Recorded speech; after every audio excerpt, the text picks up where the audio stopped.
عزیزان گرامی، جیسا کہ آپ کے علم ہے، گزشتہ سالوں کی طرح اس سال بھی الحمدللہ جامع مسجد مصطفیٰ ولایت آباد نمبر 1 باغ کالونی کراچی کی انتظامیہ نے ذکر رسالت باب خلفائے راشدین اور اہل بیت اطہار کی یاد میں محافلوں کا انعقاد کیا۔ آج الحمدللہ آج ہماری 10ویں محفل ہے اور اس سلسلے کی یہ آخری محفل ہے۔ گزشتہ کئی برس مرشد کریم پیر طریقت رہبر شریعت ولی نعمت سرمائے اہل سنت حضرت علامہ و مولانا قاری محمد نثار الحق صدیقی رحمۃ اللہ تعالی کا یہ طریقہ کار رہا کہ وہ 1 محرم سے 10 محرم تک ان محافلوں کا انعقاد کیا کرتے تھے۔ الحمدللہ اسی روش کو قائم دائم رکھتے ہوئے جامع مسجد مصطفیٰ کی انتظامیہ نے ان محافلوں کا انعقاد کیا۔ اللہ تعالیٰ سے دعا ہے کہ اللہ تعالیٰ جامع مسجد کی انتظامیہ کو ان کاوشوں پر اجر عظیم عطا فرمائے، اور جو افراد پابندی کے ساتھ ان محافلوں میں شریک ہوئے انہیں بھی اللہ تعالیٰ اپنا فضل و کرم عطا فرمائے اور ہمیں دونوں جہاں کی برکتیں عطا فرمائے۔ اب اس محفل کا آغاز قرآن مجید فرقان حمید سے ہوا جاتا ہے۔ میں ملتمس ہوں مسجد ہادہ کے مؤذن جناب مولانا نصرت عباس قادری صاحب سے کہ وہ قرآن مجید فرقان حمید کی آیہ مبارکہ تلاوت فرما کر اس محفل کا آغاز فرمائیں۔ اعوذ باللہ من الشیطان الرجیم،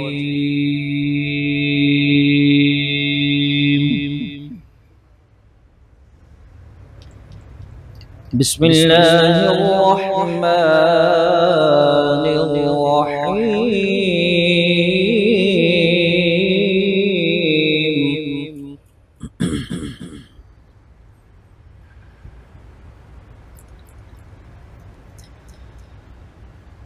الحمد للہ الذی وهب لي على الكبر اسماعیل۔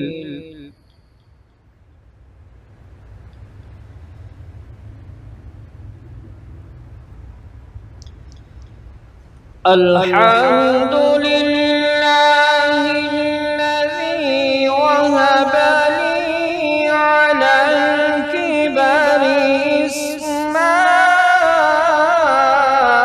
اسماعیل واسحاق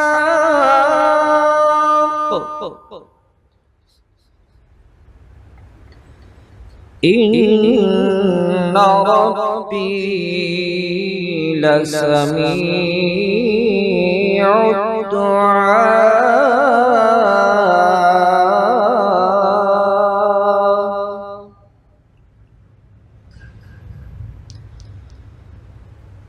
رب اجعلني مقيم الصلاة ومن ذريتي ربنا وتقبل دعاء۔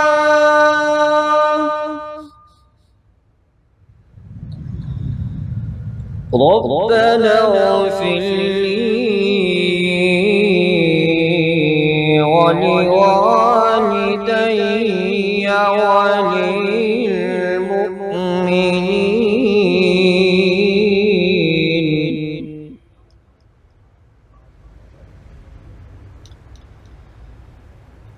ربنا اغفر لي ولوالدي وللمؤمنين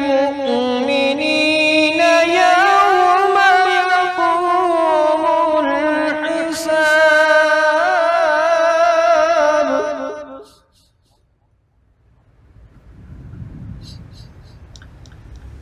ربنا اغفر لي ولوالدي وللمؤمنين يوم يقوم الحساب آمنت بالله صدق الله العظيم. ماشاءاللہ سبحان اللہ. ہماری مسجد کے مؤذن جناب مولانا محمد نصرت عباس قادری صاحب اس بابرکت محفل کا آغاز فرما رہے تھے قرآن مجید فرقان حمید سے. وہ حضرات جو میری آواز سماعت فرما رہے ہیں ان سے التماس گزار ہوں کہ وہ جلد از جلد جامع مسجد مصطفیٰ میں تشریف لے آئیں اور اس بابرکت محفل میں شریک ہو کر اپنے قلوب کو منور و مجلہ فرمائیں. اللہ تعالی ہم سب کو ان نیک محافلوں میں شریک ہونے کی توفیق و سعادت عطا فرمائے. محبوب کی محفل کو محبوب سجاتے ہیں، محبوب کی محفل کو محبوب سجاتے ہیں. آتے ہیں وہی جن کو سرکار بلاتے ہیں، اور وہ لوگ خدا شاہد قسمت کے سکندر ہیں جو سرور عالم کا میلاد مناتے ہیں، جو سرور عالم کا میلاد مناتے ہیں. انہی اشعار کی روشنی میں دعوت نعت دے رہا ہوں. مرشد کریم کے فرزند اکبر جناب مولانا محمد عرفان الحق صدیقی دامت برکاتہم القدسیہ کو کہ وہ گلہۂ عقیدت پیش فرما کر ہمارے قلوب کو منور و مجلہ فرمائیں. نعروں سے استقبال کیجیے گا. نعرہ تکبیر، نعرہ تکبیر، نعرہ رسالت، نعرہ حیدری، نعرہ غوثیہ. جناب مولانا محمد عرفان الحق صدیقی. صلی اللہ علیہ یا رسول اللہ وسلم علیہ یا حبیب اللہ. شاہ خیر الانام آتا ہے،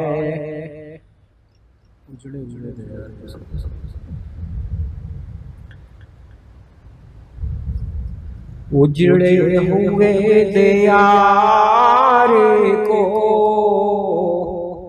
عرش باری بنائے تو، اجڑے ہوئے دیار کو عرش باری بنائے تو، ان پہ فضا ہے دل میرا، ان پہ فضا ہے دل میرا، ناز سے دل میں آئے تو، ان پہ فضا ہے دل میرا، ناز سے دل میں آئے تو، چہرے پاک سے نقاب آپ ذرا اٹھائیں تو، چہرے پاک سے نقاب آپ ذرا اٹھائیں تو، حسن خدا نما کی شان، حسن خدا نما کی شان، شان خدا دکھائیں تو، اجڑے ہوئے دیار کو عرش باری بنائیں تو، ان پہ فدا ہے دل میرا، ناز سے دل میں آئے تو دل کی مراد ان کی دید ہے ان کی دل کی عید، دل کی مراد ان کی دید ہے ان کی دل کی عید۔ آقا عید نہیں ہے کچھ بعید، عید نہیں ہے کچھ بعید، لطف سے گر بولائیں تو عید نہیں ہے کچھ بعید، لطف سے گر بولائیں تو صدمے فراق و ہجر کے کس سے یہ غم زدہ کا ہے، صدمے فراق و ہجر کے کس سے یہ غم زدہ کا ہے۔ آقا تو ہی اگر کرم کرے، آقا تو ہی اگر کرم کرے، درد نے ہاں سنائیں تو اجڑے ہوئے دیار کو عرش باری بنائیں تو کرتے ہیں کس پہ کچھ ستم، کیوں ہو کسی کو رنج و غم، کرتے ہیں کس پہ کچھ ستم، کیوں ہو کسی کو رنج و غم، مولد مصطفیٰ کی ہم، مولد مصطفیٰ کی ہم عید اگر منائیں تو، مولد مصطفیٰ کی ہم عید اگر منائیں تو، اجڑے ہوئے دیار کو عرش باری بنائیں تو، کرنے کو جان و دل فدا روضہ پاک پر شاہ، کرنے کو جان و دل فدا روضہ پاک پر شاہ، پہنچے نعیم بے نوا آپ اگر بلائیں تو، کرنے کو جان و دل فدا روضہ پاک پر شاہ، پہنچے یہ سارے بے نوا، پہنچے یہ سارے بے نوا آپ اگر بلائیں تو اجڑے ہوئے دیار کو عرش باری بنائے تو ان پہ فدا ہے دل میرا ناز سے دل میں آئے. ماشاءاللہ سبحان اللہ، بہت ہی خوبصورت آواز سماعت فرما رہے تھے مرشد کریم کے یہ فرزند اکبر جناب مولانا محمد عرفان الحق صدیقی دامت برکاتہم القدسیہ. اسی لب لہجے میں یعنی مرشد کریم سے ملتی جلتی ایک اور آواز آپ کے سامنے پیش کر رہا ہوں. مرشد کریم کے فرزند اصغر جناب مولانا محمد رضوان الحق صدیقی اب آپ کے سامنے ہدیہ عنایت پیش فرمائیں گے. نعروں سے استقبال کیجیے. نعرہ تکبیر، نعرہ تکبیر، نعرہ رسالت، نعرہ حیدری، نعرہ غوثیہ. صلی علی نبینا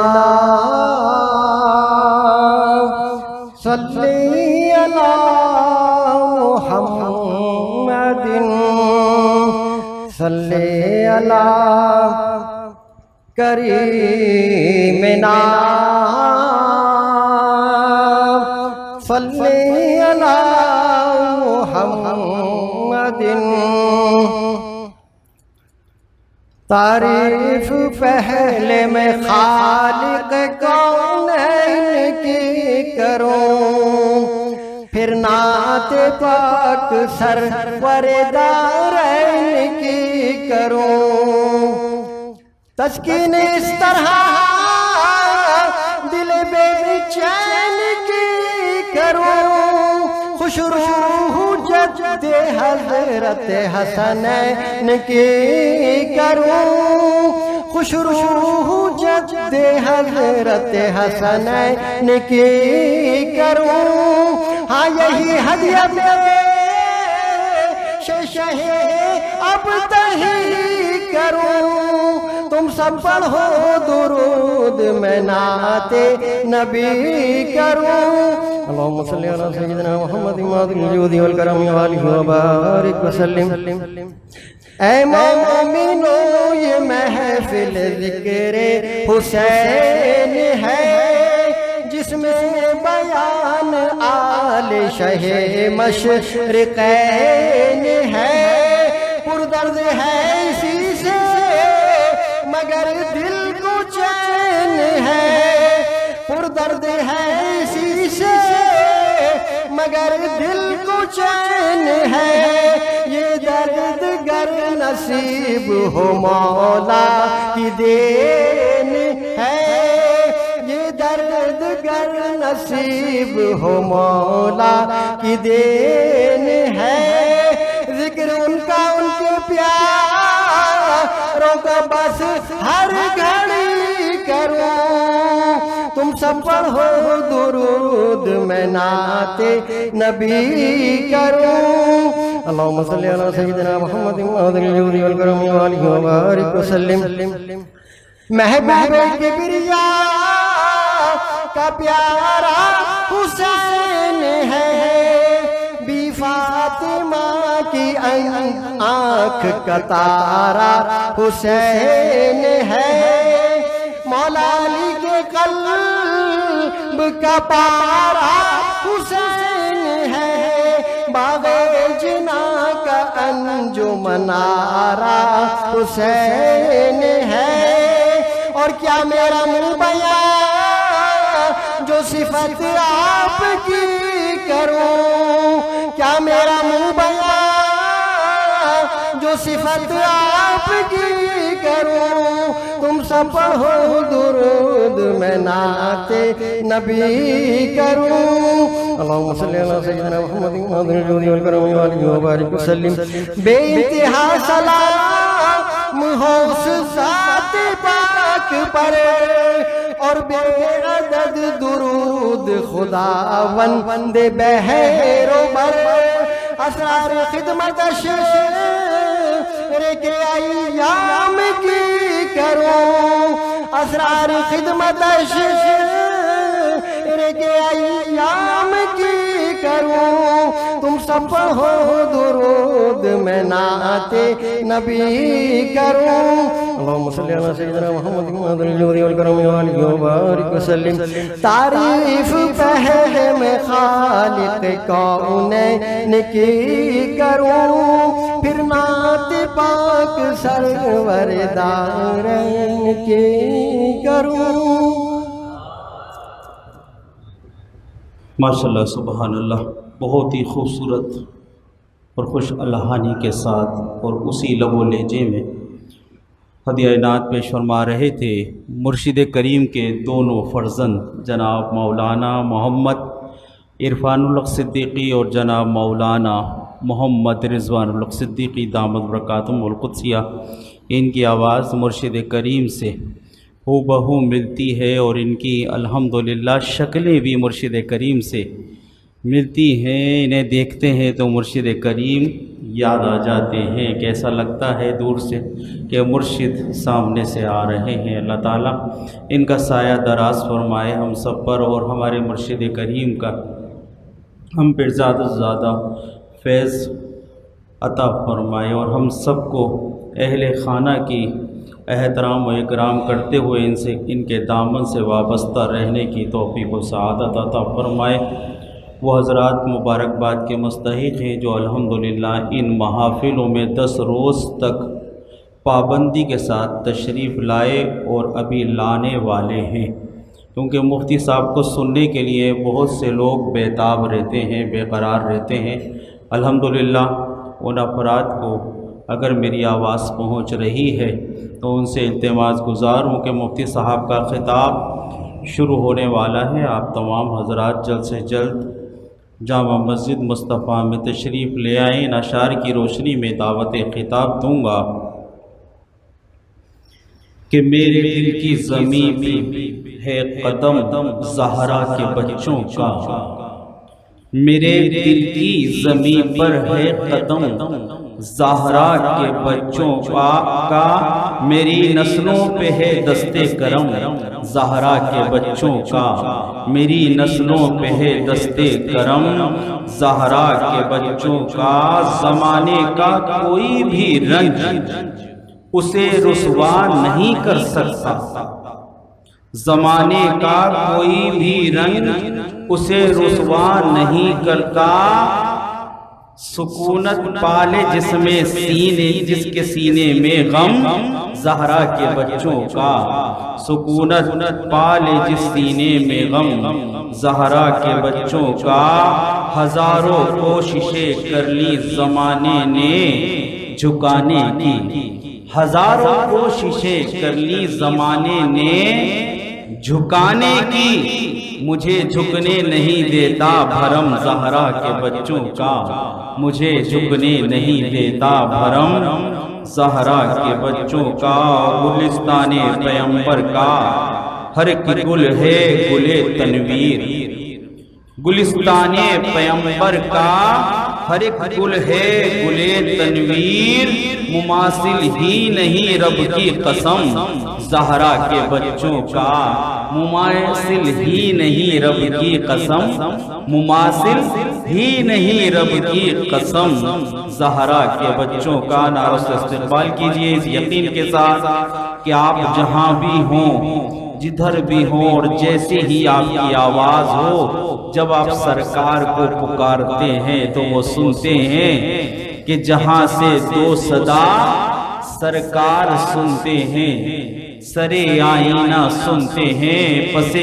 دیوار سنتے ہیں، میں صدقے جاؤں ان کی رحمت للعالمین پر، پکارو چاہے جتنی بار وہ ہر بار سنتے ہیں۔ اور ہم ترنم میں نعت پڑھتے ہیں تو ہم سمجھتے ہیں ہم بہت بڑے نعت خواں ہیں، اور یہ مقرر نثر میں سرکار کی احادیث بیان کرتے ہیں، کیا یہ نعت خواں نہیں، یہ ہم سے بڑے نعت خواں ہیں، اور ہماری اصلاح فرماتے ہیں۔ ان کی طرف سے یہ شعر پیش کر رہا ہوں کہ مظفر جب کسی محفل میں ان کی نعت پڑھتا ہوں، مظفر جب کسی محفل میں ان کی نعت پڑھتا ہوں، میرا ایمان ہے وہ بھی میرے اشعار سنتے ہیں، میرا ایمان ہے وہ بھی میرے اشعار سنتے ہیں۔ نعرہ تکبیر، نعرہ تکبیر، نعرہ رسالت، نعرہ رسالت، نعرہ حیدری، نعرہ غوثیہ، علماء اہل سنت۔ الحمدللہ رب العالمین، والصلاة والسلام علی سید الانبیاء والمرسلین وعلی آلہ واصحابہ اجمعین، اما بعد فاعوذ باللہ من الشیطان الرجیم، بسم اللہ الرحمن الرحیم۔ قال اللہ تبارک و تعالی واللہ عزیز ذو انتقام، صدق اللہ العلی العظیم وصدق رسولہ النبی الامین۔ گزشتہ مبارک شب میں امام عالی مقام اور شہدائے کربلا کا ذکر خیر ہوا، اور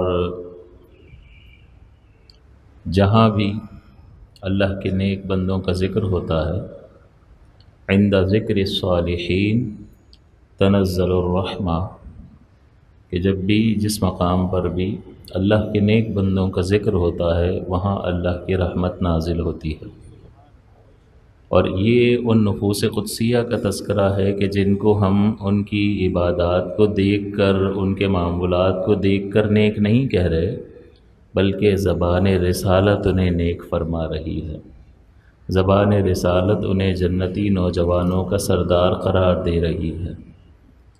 لہٰذا ان کی عظمتوں کا اندازہ ہم کم علم لگا ہی نہیں سکتے ہیں، بس ان سے نسبت اور تعلق کے اظہار کے لیے ذکر خیر کیا جاتا ہے تاکہ ان کی قربانیوں کو یاد رکھا جا سکے، اور دین کے لیے ان کی قربانی سے حاصل ہونے والے سبق سے یا اس طرز عمل کو اپنے لیے مشعل راہ قرار دیتے ہوئے ہم بھی دین سے وابستگی کا جس درجے میں بھی شریعت مطہرہ، اسلام، ہمارا رب، اللہ کے پیارے رسول، اللہ کی پیاری کتاب، نبی کریم صلی اللہ علیہ وسلم کی سیرت طیبہ ہم سے تقاضا کر رہی ہے، ہم اس کے مطابق دین کے لیے اپنے آپ کو ہمہ وقت حاضر رکھنے کی کوشش کریں۔ یہی کل کے بیان کا پیغام تھا کہ امام حسین نے اس قدر بڑی قربانی پیش فرمائی، کہنے والے کہہ سکتے ہیں کہ بھئی سیانے بنو، خاموش رہ جاؤ، کیا ضرورت ہے؟ ویسے بھی بہت سارے بڑے بڑے لوگوں نے بیعت کر لی۔ یہ انشاءاللہ کل کے بیان میں اس کے جو تاریخی پس منظر ہے اس سے متعلق کلام ہوگا تاکہ آپ کو ہر طرح کی معلومات ہو، اور ان تمام مضبوط معلومات کی روشنی میں آپ ایک صحیح نظر اور فکر کو اور سوچ اور فکر کو اختیار کر سکیں۔ کوئی آپ سے کہے کہ بھائی صحابہ نے بھی یزید کی بیعت کر لی تھی، تو آپ اس کا انکار نہیں کر سکتے کہ ہاں ٹھیک ہے، ان کے نزدیک وہ درست تھا، اور وہ دیکھ رہے تھے کہ اس سے بہت بڑا خون خرابہ ہو جائے گا، ساری طاقت اسی کی طرف ہے، تو انہیں یہ سمجھ میں آیا تو انہوں نے یہ کیا۔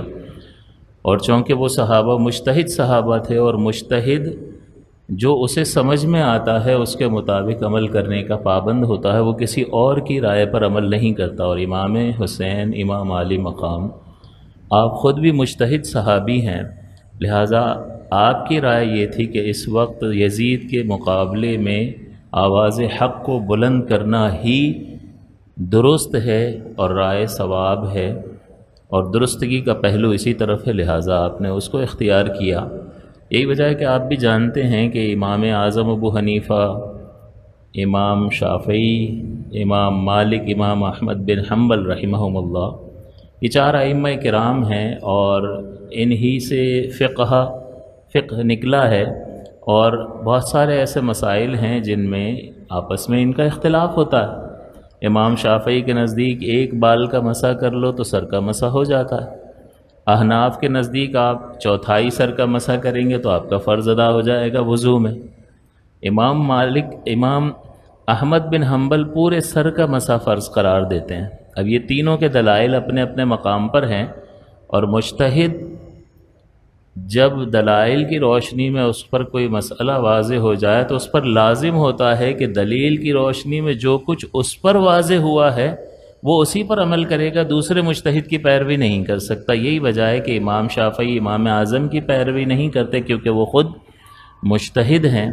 اسی طرح امام احمد کسی کی پیروی نہیں کرتے، اسی طرح امام اعظم تو سب سے پہلے مجتہد ہیں، تو وہ بھی کسی کی پیروی نہیں کرتے۔ تو مجتہد پر لازم ہوتا ہے کہ دلیل کی روشنی میں اس پر جو حق واضح ہوا اس کے مطابق ہی وہ عمل کرے۔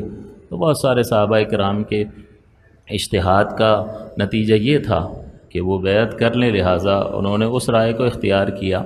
لیکن عبداللہ بن زبیر، جیسا کہ میں نے کل ذکر کیا تھا، صدیق اکبر کے نواسے ہیں، اور امام عالی مقام رضی اللہ تعالیٰ عنہ یہ مجتہد اور جلیل القدر صحابی ہیں اور زبردست علم رکھنے والے مجتہد صحابی ہیں، لہٰذا آپ کی رائے یہ تھی کہ یزید کا سامنا کیا جائے اور اس کی بیعت ہرگز نہ کی جائے، کیونکہ وہ اس کا حقدار نہیں ہے۔ تو میں یہ عرض کر رہا تھا کہ ان نفوس قدسیہ کا ذکر جو ہے وہ ہمارے لیے اللہ تبارک و تعالیٰ کی رحمتوں کے نزول کا سبب ہے۔ دوسرا یہ کہ اسلام کی صحیح اور روشن تصویر جو ہے انہی نفوس قدسیہ کی قربانیوں کی وجہ سے ہمیں حاصل ہوئی ہے۔ یہ آج اسلام کی جو عملی شکل آپ کو بہترین نظر آ رہی ہے آسان صورت میں، یہ انہی لوگوں کی قربانیوں کا نتیجہ ہے کہ اسلام کے تحفظ کے لیے انہوں نے آگے بڑھ کر ہر طرح کی قربانی پیش کی، جس کا نتیجہ یہ ظاہر ہوا کہ جو تعدی کرنے والے لوگ تھے، جو حد سے تجاوز کرنے والے لوگ تھے، ان کے شر سے دین محفوظ رہا اور اپنی اصل شکل میں منتقل ہوتا چلا آیا اور ہم تک پہنچ گیا۔ تو ان لوگوں کا بہت بڑا احسان ہے ہم پر کہ ہم اس دین متین سے جو آج فائدہ اٹھا رہے ہیں، یہ ان نفوس قدسیہ کی محنتوں کا ثمر ہے۔ لہٰذا مروت کا تقاضا یہ ہے اور احسان مندی کا تقاضا یہ ہے کہ اپنے محسن کا احسان ماننا چاہیے۔ دوسری بات یہ کہ جیسا کہ کل ذکر ہوا کہ امام حسین، تو اس میں حضرت حر کا ذکر خیر وہ رہ گیا۔ حضرت حر جنہوں نے پہل آ کر روک لیا تھا کہ اب میں آپ کو واپس بھی نہیں جانے دوں گا اور شہر میں بھی داخل نہیں ہونے دوں گا، مجھے یہ حکم ہے کہ ابن زیاد کے پاس آپ کو لے کر جاؤں گا، میری نوکری کا مسئلہ ہے۔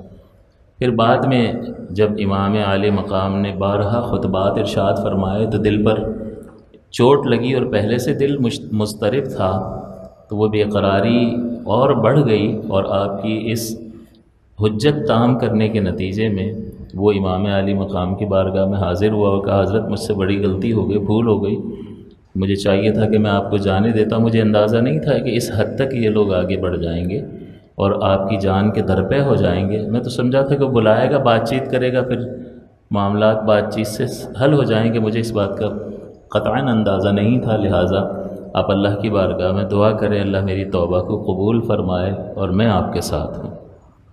تو جب وہ حر امام عالی مقام نے اس کو یقین دلایا کہ اللہ تعالیٰ بڑا کریم و رحیم ہے، وہ توبہ قبول فرمانے والا ہے، تو حضرت حر اس طرف آ گئے، تو ان کو دیکھ کر ان کے بھائی مصعب وہ بھی ادھر آ گئے۔ لوگوں کو لگا کہ یہ اپنے بھائی سے مقابلہ کرنے جا رہا ہے، لیکن جب وہ اس طرف پہنچے تو اپنے بھائی حر کا شکریہ ادا کیا کہ تمہاری اس جذبے کی وجہ سے میری آنکھیں کھل گئی اور میں بھی راہ راست پر آ گیا۔ مزید اس کا نتیجہ یہ نکلا کہ آپ کا ایک غلام بھی تھا حضرت حر کا، وہ بھی ادھر ہی آ گیا، اور ان تینوں افراد نے، چونکہ یہ کوئی بھوکے پیاسے تو تھے نہیں، بالکل تازہ دم لشکر میں موجود تھے، بھوک اور پیاس تو یہاں پر تھی کہ جو امام عالی مقام کے قافلے والے تھے ان پر پانی بند کیا گیا تھا، تو بڑی جواں مردی کے ساتھ ان لوگوں نے مقابلہ کیا۔ لیکن بہرحال 22,000 کا لشکر ہے اور چاروں طرف سے جب گھیراؤ کر لیا جائے تو آدمی کتنے لوگوں سے لڑ سکتا ہے، ایک کوئی جوڑ بھی تو ہو نا برابری کا۔ تو بہرحال جس قدر واصل جہنم اللہ تعالیٰ نے ان کے ہاتھوں سے لوگوں کو کرنا تھا وہ کیا، اور پھر بالآخر ان نفوس قدسیہ نے بھی امام عالی مقام اور ان کے گھر والوں پر اپنی جان کو قربان کیا۔ جس کا مطلب یہ ہوتا ہے کہ ہمیں کبھی امام عالی مقام جو حجت تام فرما رہے ہیں یاد دلا رہے ہیں کہ کہیں ان کے ذہنوں سے وہ میرے فضائل تو نہیں نکل گئے جو میرے نانا جان بیان کیا کرتے تھے میرے بارے میں، تو بار بار حجت تام فرما رہے ہیں۔ اور بعض اوقات ہم اپنے طور پر یہ نتیجہ مرتب کر لیتے ہیں کہ یار یہ کہاں بدلنے والے لوگ ہیں، چھوڑو دفع کرو، ان کو کون سمجھائے۔ نہیں، ایسا نہیں ہونا چاہیے۔ ہمارے نبی کی سنت اور آپ کا اسوہ حسنہ یہ ہے کہ آپ اپنا کام کیے چلے جاؤ، لوگوں کو حق کی اور دین کی دعوت دیتے چلے جاؤ، انشاءاللہ اللہ تعالیٰ اس کا اجر مرتب فرماتا ہے، کیونکہ اللہ تعالیٰ کامیابی پر اجر نہیں دیتا، اللہ تعالیٰ کوشش پر اجر دیتا ہے۔ کامیابی ملے نہ ملے، آپ نے بہت سے لوگوں کو نیکی کی دعوت دی، کوئی نیک بنا، نمازی بنا، روزے دار بنا، زکوٰۃ ادا کرنے والا بن گیا، نہیں بنا تو کیا مطلب ہے؟ اللہ تعالیٰ یہ فرمائے گا کہ چونکہ وہ نمازی نہیں بنا، وہ زکوٰۃ دینے والا نہیں بنا، لہٰذا تمہیں اجر نہیں ملے گا؟ نہیں، آپ کو اپنی اخلاص پر مبنی کوشش کا اجر دے دیا جائے گا۔ تو یہ ذہن میں رکھیں کہ کامیابی پر نتیجہ مرتب اور ثواب کا ترتب نہیں ہوگا، بلکہ آپ کی اخلاص پر مبنی کوشش کا نتیجہ مرتب ہوگا۔ اور یہ بھی سوچنا چاہیے کہ کبھی بہت ساری چیزیں غالب ہوتی ہیں، لیکن اللہ تعالیٰ نے اگر کسی کو ہدایت دینی ہو تو کسی کے ایک جملے سے بھی ہدایت مل جاتی ہے۔ ایون آپ کو حیرت ہوگی کہ ڈرامہ دیکھ رہا ہوگا اور اس میں کوئی ایسا جملہ اگر دل پہ لگ گیا تو ہدایت مل جاتی ہے۔ اللہ قادر مطلق ہے، کسی کی بات سے بھی کسی کو بھی ہدایت عطا فرما دے۔ تو اللہ کی رحمت سے کبھی بھی مایوس نہیں ہونا چاہیے اور اپنے اسباب اور ذرائع کو استعمال کرنا چاہیے، اور امام عالی مقام نے یہی کیا، اور اس کا نتیجہ یہ ظاہر ہوا کہ اس پر اثر ہوا ان کی اس گفتگو کا، اور یہ تینوں حضرات آپ کی صف میں شامل ہوئے۔ لیکن بظاہر ٹھیک ہے، وہ کوئی اتنا بڑا کوئی قابل قدر اضافہ تو نہیں تھا کہ کوئی اس طرف اگر 22,000 تھے تو یہاں 5,000 افراد آ گئے تو چلو ایک کا 4 کا جوڑ ہو جائے گا تو کچھ نہ کچھ 2-3 افراد سے کیا ہوتا ہے۔ لیکن بہرحال سامنے والے نے بھی یہ دیکھ لیا کہ اگرچہ میں وہاں جاؤں گا تو 22,000 پر میں قابو پانے والا، موت یقینی ہے، لیکن وہ یہ دیکھ رہے تھے کہ صحیح کیا ہے، سچ کیا ہے، حق کیا ہے۔ تو بس جب حق سمجھ میں آ جائے تو افراد کس طرف کتنے ہیں اس کو نہیں دیکھا جاتا، حق کی راہ کو اختیار کیا جاتا ہے۔ یہ حضرت حر کے طرز عمل سے ہمیں سبق حاصل ہوتا ہے، اور امام عالی مقام کی تبلیغ سے ہمیں یہ سبق حاصل ہوتا ہے کہ کبھی بھی مایوس نہیں ہونا چاہیے اور اپنا کام جاری رکھتے رہنا چاہیے۔ اور یہ حضور کی سیرت مبارکہ ہے کہ آپ نے تنہا جو ہے عرب کے مشرکین کی کایا پلٹ کر رکھ دی۔ یہ کل بھی بات ہوئی تھی کہ اکیلا آدمی کیا کر سکتا ہے، ہمارے نبی کریم تنہا تھے اور ایسے سنگ دل کفار کو بدل کے رکھ دیا جو اپنی پیدا ہونے والی 1 دن کی بچی کو زندہ زمین میں دفن کر دیتے تھے۔ سب تو نہیں کرتے تھے، لیکن ایسے لوگ بھی ان میں سنگ دل موجود تھے، اور پھر وہ لوگ ایمان بھی لائے بعد میں۔ تو ایسے سخت دل لوگوں کو بھی حضور کی مبارک تبلیغ کے نتیجے میں ان کے دل نرم ہو گئے اور انہوں نے ہدایت کی بات کو قبول کر لیا۔ جب ہم یہ دیکھتے ہیں کہ امام عالی مقام کی شہادت ہو گئی، آپ کے رفقا یکے بعد دیگرے، پہلے عوام الناس کا ساتھ رہا، وہ 50 افراد شہید ہو گئے، پھر گھر کے افراد ایک ایک فرد جا رہا ہے، حتیٰ کہ علی اصغر جیسی ننھی جان جو ہے انہوں نے بھی جان آفری کے سپرد کی، اور اس مقدس خون کے ذریعے سے اسلام کی تاریخ کو روشن کیا گیا۔ اب امام عالی مقام کی شہادت کے بعد خولی شمر نے قتل کیا معاذ اللہ، اور پھر خولی بن یزید جو ہے اس نے آپ کا سر قلم کیا، وہ نیزے پہ چڑھایا، اور عمر بن سعد جو کماندار تھا پوری فوج کا اس موقع پر، اس نے سب سواروں کو کہا کہ تم سب اپنے گھوڑوں پر سوار ہو جاؤ اور ان لاشوں کو رونتے ہوئے نکل جاؤ۔ لاشیں تو اٹھا کے لے نہیں جا سکتے تھے، عبید اللہ بن زیاد کے پاس سر اٹھانا آسان ہوتا ہے تو سب کے سر قلم کر لیے معاذ اللہ، یعنی وہ کیسا منظر ہوگا۔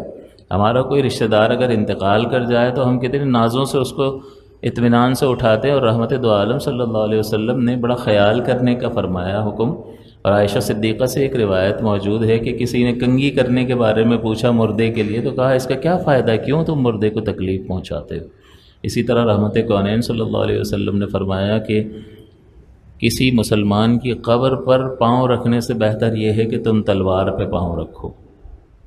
اسے اس سے تکلیف ہوتی ہے. یعنی پہلے تو یہ روح جب جسم کے اندر تھی تو وہ لمیٹڈ اس کا احساس تھا، اس کی فیلنگز لمیٹڈ تھی، لیکن جب یہ روح اس پنجرے سے باہر نکل جاتی ہے تو اس کے احساسات، اس کی فیلنگز بہت زیادہ بڑھ جاتی ہیں. کہ حضور نے یہ بھی فرمایا کہ جب تم اپنے کسی رشتہ دار کی قبر پر جاتے ہو تو وہ تمہارے پیروں کی آہٹ کو سن کر پہچان جاتا ہے کہ یہ میرا کون ہے. یعنی اس قدر ایک عام مسلمان کا احساس بڑھ جاتا ہے. اور منو مٹی تلے ایک بندہ دبا ہوا ہے، آپ قبر پہ پاؤں رکھ رہے ہیں اور اس کو تکلیف پہنچ رہی ہے، تو اس کے احساس کا اندازہ لگائیں کہ اس کی فیلنگز کتنی بڑھ جاتی ہے. اور یہ عام مسلمان کا حال ہے. اور کفار کے بارے میں بھی حضرت حضور صلی اللہ علیہ وسلم نے جب بدر کے میدان میں کفار کی لاشوں کو جمع فرما کر صحابہ کو حکم دیا کنویں میں ڈال دو، کنویں میں ڈال دیا گیا. پھر حضور نے ان سے مخاطب ہو کے فرمایا کہ بتاؤ میرے رب کا وعدہ سچا تھا یا جو تم کہتے تھے وہ سچ تھا؟ حضرت عمر قریب کھڑے تھے اور حضرت عمر نے حیرت کا اظہار کیا کہ حضور یہ سنتے ہیں، کفار کی لاشیں یہ سنتے ہیں؟ تو حضور نے فرمایا عمر تم سے زیادہ سنتے ہیں. تو کافر اگر مرنے کے بعد سن رہا ہے تو مومن کا کیا حال ہوگا؟ پھر نیک مومن کا کیا حال ہوگا؟ پھر عالم اور اللہ کے ولی کا کیا حال ہوگا؟ پھر نبی کا کیا حال ہوگا؟ اور پھر سید الانبیاء کا کیا حال ہوگا؟ تو یہ درجہ بدرجہ جو ہے ان کے درجے اور مرتبے ہیں. اسی لیے ہم کہتے ہیں کہ یہاں سے رحمت دو عالم صلی اللہ علیہ وسلم کو اگر آواز دی جائے، پکارا جائے، یہ اعتقاد رکھتے ہوئے کہ اللہ تعالیٰ ہماری آواز ان تک پہنچا دے گا. تو یہ تو دوسرے مسلک کے افراد کے بڑے علماء نے بھی لکھا ہے کہ یہ اعتقاد رکھے ذہن میں کہ اللہ تعالیٰ اس بات پر قادر ہے یا نہیں ہے کہ ان تک ہماری آواز پہنچا دے اور سن لیں. کوئی بعید نہیں، اس میں کیا ایسا انوکھی بات ہے کہ جو نہیں ہو سکتی. تو بہرحال کہنے کا مقصد یہ ہے کہ بظاہر ہمیں نظر آ رہا ہے کہ ایک شکست ہوئی، ہار گئے اور اتنا ظلم ہوا اور گھوڑوں تلے ان کی مبارک لاشوں کو روندا گیا ہے. یہ کس قدر اذیت ناک تصور ہے. تو میں عرض یہ کر رہا تھا کہ ہم اپنے عزیز کو تکلیف پہنچنا گوارا نہیں کرتے. ایک تو غم کی کیفیت ہوتی ہے، بڑا سنبھال کے اس کو لے جائیں گے کہ کہیں کوئی تکلیف نہ ہو جائے. اور یہ گھوڑوں تلے ان مقدس نفوس کو روندا جا رہا ہے. کس قدر سنگ دلی ہے. اور کون ہیں جی؟ سارے تابعین ہیں وہاں پہ. بے تابعی کس کو کہتے ہیں؟ جس نے صحابی کو دیکھا ہو. تو امام حسین صحابی ہیں اور صحابی کو دیکھنے والا تابعی کہلاتا ہے. لیکن حضور کی ضمانت صحابہ کے لیے ہے. صحابی کا نجوم بِأَيِّهِمْ اقْتَدَيْتُمْ اهْتَدَيْتُمْ. لیکن صحابہ میں، صحابہ کی بعد کے جو لوگ ہیں ان میں ہر طرح کے لوگ آپ کو ملیں گے، اچھے بھی ملیں گے اور برے بھی ملیں گے. تو ایک وہ ٹولہ تھا جو ایک سرکش ٹولہ تھا، بدبخت ٹولہ تھا، اگرچہ وہ صحابی کی زیارت کر رہا تھا اور تابعی کہلاتا ہے، لیکن یہ نیک لوگ تو نہیں تھے. ہاں حضور نے یہ ضرور فرمایا ہے کہ خیر القرون قرنی، سب سے بہترین زمانہ میرا زمانہ ہے. ثم الذین یلونہم ثم الذین یلونہم. پھر وہ زمانہ ہے جو میرے زمانے سے ملا ہوا ہے، پھر وہ زمانہ ہے جو اس زمانے سے ملا ہوا ہے. اس کا مطلب یہ ہے کہ وہ اوور آل اگر آپ دیکھو گے تو آپ کو نیکی اس زمانے میں غالب نظر آئے گی. لیکن سند جو ہے نیکی کی سند اور تمام صحابہ، تمام لوگوں کے عادل ہونے کی سند حضور نے صحابی کے علاوہ کسی کو عطا نہیں فرمائی. کہ صحابی سارے کے سارے عدول ہیں. ان کے علاوہ جو صحابہ کے زمانے سے ملا ہوا یا اس کے بعد جو زمانہ ملا ہوا ہے اس کی اکثریت جو ہے وہ نیک لوگوں پر مشتمل ہوگی. لیکن اس میں بھی اللہ کے نافرمان اور بدبختی کے حاملین پیدا ہو سکتے ہیں، اور یہ وہ انہی لوگوں کی جماعت تھی. تو اس ظلم سے آپ ان کی سنگ دلی کا اندازہ لگا سکتے ہیں. پھر ان نفوس قدسیہ کے سروں کو نیزوں پر بلند کرنا اور پاک بیویوں کو رسیوں سے باندھ کر، گھوڑے ان خود گھوڑوں پر سوار ہیں اور رسیاں پکڑ کر انہیں پیدل چلا رہے ہیں جیسے ایک قیدی کو لے کر جاتے ہیں. تو یہ سلوک کیا. خیموں کو آگ لگا دی تاکہ وہ پاک بیویاں جو ہیں وہ خیموں سے باہر تشریف لے آئیں، کیونکہ جب تک وہ باپردہ خواتین تھیں وہ بڑے اچھے طریقے سے شریعت کو جانتی تھیں اور شریعت پر عمل کرنے کو اپنی جان سے بھی زیادہ عزیز رکھتی تھی تو سارے خیموں کو آگ لگا دی، اور ایک سبب یہ بھی آگ لگانے کا لکھا ہے کہ امام علی مقام کے پاس ثبوت موجود تھا کہ انہی لوگوں نے ہمیں خط لکھ کر بلایا، ہم خود نہیں آئے ہیں۔ تو یہ ان کے خلاف بہت بڑا ثبوت تھا، جس کی وجہ سے یزید کو اگر پتہ چل جاتا تو یزید نے ان کی پکڑ کر لینی تھی۔ تو اب ضروری تھا کہ یہ خطوط بھی یہاں پر ہیں، آگ لگا دو تاکہ یہ ثبوت بھی باقی نہ بچے۔ تو یہ ایک اور سبب آگ لگانے کا تھا۔ بہرحال اس بے بسی کے عالم میں ان نفوس قدسیہ کو، بچوں کو رسیوں سے باندھ کر ابن زیاد کے پاس، جو کہ گورنر تھا اور جس کے کہنے پر یہ سارا کچھ ہو رہا تھا، کہ عمر بن سعد نے کیا، اور عمر بن سعد جو لشکر کا بڑا تھا، کماندار تھا، لیڈر تھا، اس نے سب کے سروں کو نیزوں پر چڑھایا اور کوفہ لے گیا۔ سوری، یہ کوفہ کے مطلب 2 کوس دور ہی کربلا میں یہ واقعہ ہوا، تو قریبی شہر تھا، اور لے گیا اور ابن زیاد کو کے سامنے ان مبارک سروں کو رکھا، اور پھر اس بدبخت نے اپنی چھڑی جو ہے وہ اپنی چھڑی سے حضرت امام حسین کی، یہ حسین کا سر ہے، یہ حسین کی آنکھیں ہیں، بدتمیزی اور بے ادبی کا مظاہرہ کر رہا ہے، یہ حسین کے ہونٹ ہیں۔ تو اللہ تعالیٰ کے پیارے رسول کے ایک بزرگ صحابی جن کی بڑی عمر تھی، کافی معمر تھے، زید بن ارقم وہاں پر موجود تھے۔ آپ نے فرمایا کہ اپنی چھڑی کو ہٹا۔ میں نے بارہا دیکھا ہے کہ رسول اللہ صلی اللہ علیہ وسلم ان ہونٹوں کو بوسہ دیا کرتے تھے۔ تو وہ بدتمیز قسم کا آدمی تھا، اس نے صحابی کا کہاں ادب کرنا تھا، جہاں وہ اولاد رسول کا ادب نہ کر سکا، اور اتنا انتہائی قدم اٹھا لیا جس کا ایک مسلمان تو کیا ایک کافر تصور نہیں کر سکتا، کہ اس طرح بلا کر مہمان بنا کر اس طرح سے ظلماً کسی کو شہید کر دینا، کافر بھی شاید اس کا تصور نہ کر سکے، لیکن یہ حضور کا کلمہ پڑھنے والے لوگوں نے یہ کام کیا، تو اس نے کہاں صحابی کا ادب کرنا تھا۔ تو بہرحال اس نے بدتمیزی کا مظاہرہ کیا کہ اگر تو بوڑھا نہ ہو چکا ہوتا اور سٹیا نہ گیا ہوتا تو ابھی تیرا سر تن سے جدا کر دیتا۔ اب وہاں پر یہ جو اقتدار جب منتقل ہوا ہے نا، حضرت امیر معاویہ رضی اللہ تعالیٰ عنہ نے جو حضرت علی کی خلافت کو تسلیم نہیں کیا اور اپنی ایک خلافت قائم کر لی، اس کے بعد سے جو یہ ڈویژن شروع ہو گیا اور پھر اپنے بیٹے کو دے دی، تو یہ اجتہادی خطا اتنی بڑی تھی کہ پھر یہ سلسلہ کبھی رکا نہیں، اور ایک سے ایک بدماش آیا ہے، ایک سے ایک چیٹر، ایک سے ایک شرابی، زانی جو ہے وہ اقتدار پر بیٹھا ہے، اور قتل و غارت تو بس ان کے لیے کوئی مسئلہ ہی نہیں تھا، سر اڑا دینا۔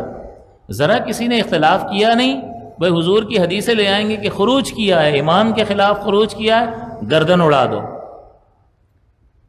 تو گردن اڑانا تو ان کے لیے کوئی مسئلہ ہی نہیں تھا، تو اس نے بھی یہی کہا کہ اگر تو بوڑھا نہ ہو چکا ہوتا تو میں تیری گردن اڑا دیتا، یہاں دربار سے نکل جاتا۔ زید بن ارقم روتے ہوئے وہاں سے تشریف لے گئے۔ تو بہرحال اللہ تعالیٰ تو دیکھ رہا ہے، اور اللہ تعالیٰ کی لاٹھی بے آواز ہے، اور میں نے خطبے میں بھی آیت تلاوت کی کہ اللہ تعالیٰ فرماتا واللہ عزیز ذو انتقام، اور اللہ تبارک و تعالیٰ غالب ہے، اس پر کوئی غلبہ نہیں پا سکتا، ہر ایک مغلوب ہے، اللہ غالب ہے، ذو انتقام، اور وہ انتقام لینے والا ہے، وہ انتقام لینا خوب جانتا ہے۔ یہ تو الگ بات ہے کہ اللہ تعالیٰ نے اپنے ارادہ ازلی کے ذریعے سے ایک فیصلہ فرمایا کہ فلاں کام فلاں وقت میں کرنا ہے۔ کفار کے بارے میں بھی وہ حضور سے کہتے تھے کہ اگر آپ سچے ہو تو لے آؤ جس عذاب کی بات کرتے ہو، اپنے رب سے دعا کرو کہ ہم پر وہ پتھر برسا دے، اور جس عذاب سے ڈراتے ہو نا لے آؤ ابھی۔ تو یہ سنگدلی لوگوں میں موجود رہی ہے، انبیاء سے بھی وہ مطالبات کرتے گئے، اور حضور اللہ تعالیٰ فرماتا ہے کہ اگر میرا کلام سبقت نہ لے جا چکا ہوتا اور میں نے ان کے لیے پہلے سے فیصلہ نہ کر لیا ہوتا کہ ان کو اس وقت تک ڈھیل دینی اور اس کے بعد پکڑ کرنی ہے، لقضی الامر، تو میں تو ان کا ابھی سے فیصلہ کر کے رکھ دیتا، لیکن میرا ارادہ کچھ اور ہے، ابھی ڈھیل دینی ہے۔ تو ڈھیل کو انسان سمجھتا ہے کہ بھائی مجھے تو کچھ ہو ہی نہیں رہا، میں نے تو اتنی بدماشیاں کر لی، کچھ بھی نہیں ہو رہا۔ انسان گناہ کرتا چلا جاتا ہے، رشوتیں لیتا چلا جاتا ہے، اپنے منصب کا فائدہ اٹھا کر لوگوں کو دباتا چلا جاتا ہے، ان کی بے کسی کا ناجائز فائدہ اٹھاتا چلا جاتا ہے، اس لیے کہ منصب ہے، جوانی ہے، عہدہ ہے، اطراف میں جی حضوری کرنے والے لوگوں کی ایک تعداد موجود ہے تو تکبر پیدا ہوتا ہے، اور تکبر اسے اس برائی میں مبتلا کر دیتا۔ تو یہی چیز جو ہے ان کے لیے تباہی کا باعث بنی، اور وہ اس بدبختی میں مبتلا ہوا کہ اس سنگ دلی کا مظاہرہ انہوں نے حضور صلی اللہ علیہ وسلم کے گھر والوں کے ساتھ کیا، جن کی محبت کو حضور نے لازم قرار دیا کہ یا اللہ میں ان سے محبت کرتا ہوں۔ آپ بتاؤ جس سے حضور محبت کریں۔ اللہ تعالیٰ قرآن میں فرماتا ہے ان کنتم تحبون اللہ، کہ اگر تم اللہ سے محبت کرتے ہو فاتبعونی، تو میری پیروی کرو، میری نقل اتارو محبت کے ساتھ، جو میں کر رہا ہوں بس دیکھتے جاؤ کرتے جاؤ، نتیجہ کیا نکلے گا؟ یحببکم اللہ، اللہ تعالیٰ تمہیں اپنا محبوب بنا لے گا۔ تو حضور سے محبت کرتے ہوئے حضور کی نقل کرنے سے بندہ اللہ کا محبوب بن جاتا ہے۔ تو کسی نے کہا کہ اللہ کا محبوب بنے جو تمہیں چاہے۔ یا رسول اللہ آپ سے محبت کرتے ہوئے آپ کی نقلیں اتارتا رہے تو وہ اللہ کا محبوب بن جائے۔ اللہ کا محبوب بنے جو تمہیں چاہے، اس کا تو کچھ بیان ہی نہیں، تم جسے چاہو۔ تو حضور فرماتے ہیں کہ یا اللہ میں اس سے محبت کرتا ہوں، حسنین کریمین کو اپنی گود میں اٹھا رہے ہیں اور میں اس سے محبت کرتا ہوں، یا اللہ تو بھی ان سے محبت فرما، اور جو ان سے محبت رکھے تو ان سے بھی محبت فرما۔ تو یہاں تو یہ محبت کا درس دیا جا رہا ہے، اور یہ سنگ دلی اور شقاوت قلبی کہ اس بدبختی نے ان کو کہاں تک پہنچا دیا۔ بہرحال آپ کو ایسا بظاہر لوگ کہتے ہیں کہ ہار تو گئے جیتے نہیں، اللہ کی کوئی مدد نہیں آ گئی، یہ اللہ کے ارادے ہیں، اور اللہ تعالیٰ کے ارادے ہی پورے ہوتے ہیں۔ حضرت امام علی مقام کو اس ہی ذریعے سے یہ مقام حاصل ہونا تھا، اور اللہ کا ارادہ پورا ہوا۔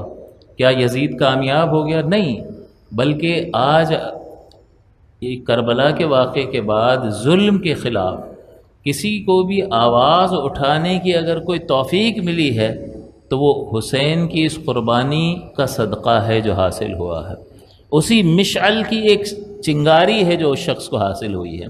تو لوگوں میں ایک ہمت اور حوصلہ کہ باطل کے خلاف آواز اٹھانا اس وقت کہ جب وہ بہت زیادہ طاقت میں ہو اور ہمیں بہت زیادہ نقصان پہنچانے کا اندیشہ ہو، لیکن دین کا نقصان نظر آ رہا ہو، تو اس صورت میں ہر طرح کی قربانی اور باطل کے خلاف آواز اٹھانا اور ثابت قدم رہ کر امام حسین نے دکھا دیا، اور انتہائی صبر کا مظاہرہ فرما کر امام حسین نے دکھا دیا۔ تو اب اگر باطل کے خلاف کسی کے پاس کوئی طاقت ہے اور وہ آواز اٹھاتا ہے تو وہ حسین ہی کے در کا صدقہ ہے۔ اور وہ جو خوشیاں آپ کو نظر آ رہی ہیں وہ دل میں بڑے ڈرے سہمے تھے کہ آخرت آگے نظر آ رہی تھی، کیونکہ جب امام حسین بیان فرماتے تھے تو اکثریت جو ہے اس لشکر میں موجود اکثریت کی آنکھوں سے آنسو جاری ہو جاتے تھے، لیکن پھر اس میں جو شقی القلب لوگ تھے وہ امام حسین کو خاموش کروا دیتے تھے کہ بھئی یہ تو اس طرح سے پبلک جو ہے وہ ہماری متاثر ہوگی اور لشکر پر برے اثرات مرتب ہوں گے، لہٰذا ہمیں ناکامی کا سامنا کرنا پڑ سکتا ہے۔ تو خوف ان کے دلوں میں بھی تھا، وہ ڈرے سہمے تھے، لیکن بہرحال وہی نوکریاں بچانی تھی، کسی کو اقتدار کی غرض تھی۔ عمر بن سعد کو کہا کہ تجھے رے کی حکمرانی اگر بچانی ہے گورنرشپ تو پھر یہ کام تجھے کرنا پڑے گا۔ تو وہ سوچتا رہا، لیکن بہرحال پھر اس نے اسی چیز کو اختیار کیا۔ تو اب یہاں سے ان سروں کو یزید کے پاس بھیجا گیا اور تمام پاک بیویوں کو بھی بھیجا گیا، اور اب یہ جب سفر چل رہا ہے تو امام علی مقام کی کرامت ظاہر ہوتی ہے کہ آپ اس نیزے پر قرآن عظیم کی تلاوت فرماتے ہیں۔ اور یہ بھی روایت کیا گیا کہ امام علی مقام اور آپ کا جب یہ قافلہ جا رہا تھا تو کسی شخص نے قرآن کی یہ آیت تلاوت کی، وہ سورہ کہف پڑھ رہا تھا، اِنَّ أَصْحَابَ الْكَهْفِ وَالرَّقِيمِ كَانُوا مِنْ آيَاتِنَا عَجَبًا، کہ اصحاب کہف اور اصحاب رقیم جو ہیں وہ اللہ تعالیٰ کی عجیب نشانیوں میں سے نشانیاں ہیں، کیونکہ وہ ایک بادشاہ تھا جو کفر پر مجبور کر رہا تھا، اور یہ اس کے شر سے بچ کر شہر سے باہر نکلے اور ایک غار میں پناہ لے لی، اور 300 برس تک اللہ تعالیٰ نے ان کو سلائے رکھا اور 300 برس کے بعد انہیں زندہ کر دیا۔ تو اللہ تعالیٰ فرماتا ہے کہ وہ اللہ کی عجیب نشانیوں میں سے ایک ہے۔ تو جب اس نے یہ آیت تلاوت کی تو اللہ تبارک و تعالیٰ نے امام حسین کے سر انور کو گویائی عطا فرمائی، اور آپ نے اس وقت کلام فرمایا اعجب من اصحاب الکہف قتلی و حملی، کہ اصحاب کہف سے بھی زیادہ عجیب ترین داستان جو ہے وہ میرے قتل کی اور اس طرح سے نیزے پہ مجھے بلند کیے جانے کی ہے۔ کہ وہاں تو ایک کافر بادشاہ تھا جو مسلمانوں کو مجبور کر رہا تھا، اور انہوں نے اپنے شہر کو اللہ کی رضا کے لیے چھوڑا اور اس کے شر سے بچانے کے لیے، اور اللہ تعالیٰ نے ان کی حفاظت فرمائی، اور مجھے تو میرے نانا کی امت ہی نے قتل کیا ہے۔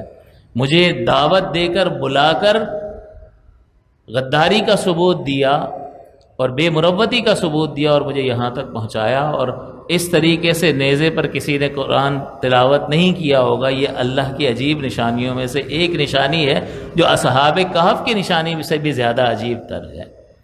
تو یہ وہ لوگ بھی دیکھ رہے تھے، اور میں نے آپ کی خدمت میں عرض بھی کیا کل کے واقعات میں کہ امام حسین نے حجت تام فرمائی، کرامات کا بھی اظہار ہوا، ایک دو واقعات بھی ایسے ہوئے جو کافی تھے اس بات کے لیے کہ ان کے دل نرم ہو جاتے اور وہ اس سے پیچھے ہٹ جاتے، لیکن بہرحال اللہ تعالیٰ کا لکھا ہوا غالب آیا اور بدبختی ان کا مقدر بنی، اور یہ ظلم وہ کر گئے۔ جب یزید کے دربار میں پیش کیا گیا تو یزید نے پہلے خوشی کا اظہار، لیکن اس کے بعد جو ہے وہ سمجھ گیا کہ یہ بہت بڑا جرم ہو گیا، اور اگر اس کو اسی طرح سے خوشی کا اظہار کیا جاتا رہا تو پھر لوگ میرے خلاف ہو جائیں گے کہ تو نے یہ کیا کام کیا، ورنہ اندر اندر بہت زیادہ وہ خوش تھا کہ بہت بڑی رکاوٹ جو تھی وہ دور ہو گئی۔ تو وہ کہنے لگ گیا کہ یہ کیا کر دیا تم لوگوں نے، میں نے کب حکم دیا تھا، یہ آپ کو باتیں سننے کے لیے ملیں گی کہ تو ابن زیاد نے کارروائی کر لی تھی، یزید کا اس میں کوئی عمل دخل نہیں تھا، یہی یزید ہی اس کے پیچھے تھا، اور وہ اپنی جھیپ مٹانے کے لیے اب وہ یہ کر رہا تھا۔ بہرحال پھر ان سروں کو اور ان نفوس قدسیہ کو امام زین العابدین اور جو بچے تھے ان کو مدینہ منورہ بھیج دیا گیا، اور پھر ان مقدس سروں کو حضرت، ایک روایت کے مطابق حضرت بی بی فاطمہ کے پہلو میں امام حسین کے سر مبارک کو، اور ایک روایت کے مطابق امام حسن ان کے بھائی کے پہلو میں وہاں دفن کیا گیا۔ تو سر جو ہیں ان کے وہاں جنت البقیع میں موجود ہیں، اور ان کا جو جسم کا بقیہ حصہ ہے وہ یہاں پر کربلا کے میدان میں دفن کیا گیا۔ اور یہ تدفین انہوں نے تو نہیں کی، وہ تو گھوڑے دوڑا کر اور زیادہ گویا کہ ان کو اذیت میں، ظاہری اذیت میں مبتلا کر کے وہاں سے چلے گئے۔ پھر اطراف کے دیہات والوں نے جب یہ معاملہ دیکھا تو وہاں تدفین وغیرہ ان جو شہداء تھے ان تمام کی تدفین کی۔ اب یہ سارا معاملہ ختم ہو گیا، اور راستے میں ایک اور واقعہ پیش آیا کہ جب یہ شام کی طرف یزید کے پاس لے جا رہے تھے، یہ قافلہ جا رہا تھا، تو ایک راہب کے پاس سے یہ گزر ہوا۔ تو جب اس راہب کو معلوم ہوا کہ یہ اللہ کے رسول کے نواسے کا سر ہے، تو چونکہ وہ توریت کے اور یہ ان کتابوں کے عالم ہوا کرتے تھے، اور ان میں نبی کریم صلی اللہ علیہ وسلم کی آمد کا تذکرہ موجود تھا، تو لہٰذا اس نے یہ درخواست کی کہ میرے پاس 40,000 درہم ہے، وہ لے لو، اور ایک رات کے لیے یہ سر مجھے دے دو، اور تم یہاں کھاؤ پیو بیٹھو، میں بھی یہیں ہوں، صبح جاتے جاتے یہاں آرام بھی کر لو، اور جاتے جاتے تم یہ لے جانا، اور میں اس کی قیمت تمہیں دینے کے لیے تیار ہوں۔ تو وہ لالچ میں آ کر انہوں نے 40,000 درہم لے لیے، اور اس راہب نے اس سر مبارک کا بڑا احترام کیا، بڑا ادب کیا، اسے صاف کیا، خون سے عطر لگایا، اور انتہائی ادب اور احترام کے ساتھ اونچے مقام پر رکھا، اور ساری رات ادب سے کھڑا رہا اور روتا رہا، جس کا نتیجہ یہ نکلا کہ اسے ایمان کی دولت اللہ تعالیٰ نے عطا فرمائی، اور یہ خائب و خاسر ہو کر لوٹے کہ جب یہاں سے یہ صبح امام حسین کے سر مبارک کو لے کر جب نکلے ہیں، اور راستے میں جا کر جب وہ 40,000 درہم جب انہوں نے لیے تھے تو وہ سونے کے سکے تھے، لیکن جب وہ راستے میں آپس میں تقسیم کرنے کے لیے وہ تھیلی انہوں نے کھولی ہے تو سب کے سب وہ پتھر ہو گئے۔ اللہ تعالیٰ تو قادر مطلق ہے نا، لو کر لو، اب فائدہ اٹھا لو اس سے۔ اور اس پہ قرآنی آیات لکھی ہوئی تھی کہ تم یہ سمجھتے ہو کہ اللہ تعالیٰ غافل ہے ان کاموں سے جو تم کر رہے ہو۔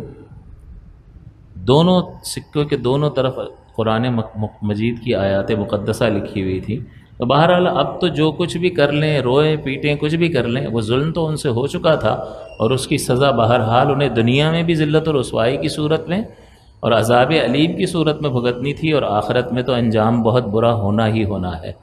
تو بہرحال پھر یہ یزید کے پاس پہنچے، یزید نے مدینہ آپ کو روانہ کر دیا، لیکن اس کے بعد یزید کی راہ کی یہ رکاوٹ جب دور ہو گئی تو اس نے اپنا رنگ دکھایا، اور بہت ساری برائیاں جو ہیں، حتیٰ کہ یہ بھی لکھا گیا کہ بھائی بہنوں کا نکاح،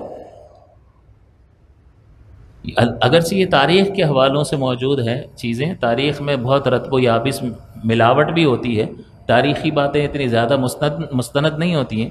قرآن اللہ کا کلام ہے، اس میں کوئی شک کی گنجائش نہیں ہے، کوئی شک کا، کوئی یہ سمجھے کہ ایک زبر زیر کی بھی تبدیلی ہوئی ہے تو دائرہ اسلام سے خارج ہو جائے۔ اور حدیث کے جمع کرنے میں محدثین نے بڑی جانفشانی سے ساری زندگیاں لگا دی کہ روایت کرنے والے افراد کے حالات زندگی کو بہت اچھے طریقے سے جب اس کو جانچ لیا تو پھر اس حدیث کو صحیح یا ضعیف قرار دیا، اور صحیح قرار دیا تو پھر اس حدیث سے حلال و حرام کا مسئلہ ثابت ہو سکتا ہے۔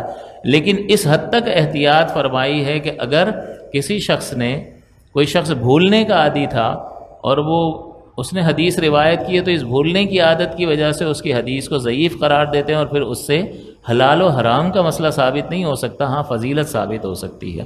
لیکن تاریخی معاملات جو ہوتا ہے، یہ تاریخ میں بہت زیادہ ملاوٹیں ہوتی ہیں، جس کے جو دل میں آیا وہ لکھ دیا، صحیح بھی ہوتا ہے، نہیں بھی ہوتا۔ بہرحال برائیوں کا بازار گرم تھا، اور اس کی برائی اس حد تک بڑھی کہ اس نے مدینے پر حملہ کروایا۔ مدینے پر ایک لشکر بھیجا، مسلم بن عقبہ کو اس نے بھیجا، اور اس نے مسجد نبوی میں گھوڑے باندھے، 700 صحابہ کرام کو مدینے میں شہید کیا، صحابی کا قتل کرنا، ناحق قتل کرنا، اور 10,000 دیگر عام دوسرے مسلمانوں کو شہید کیا۔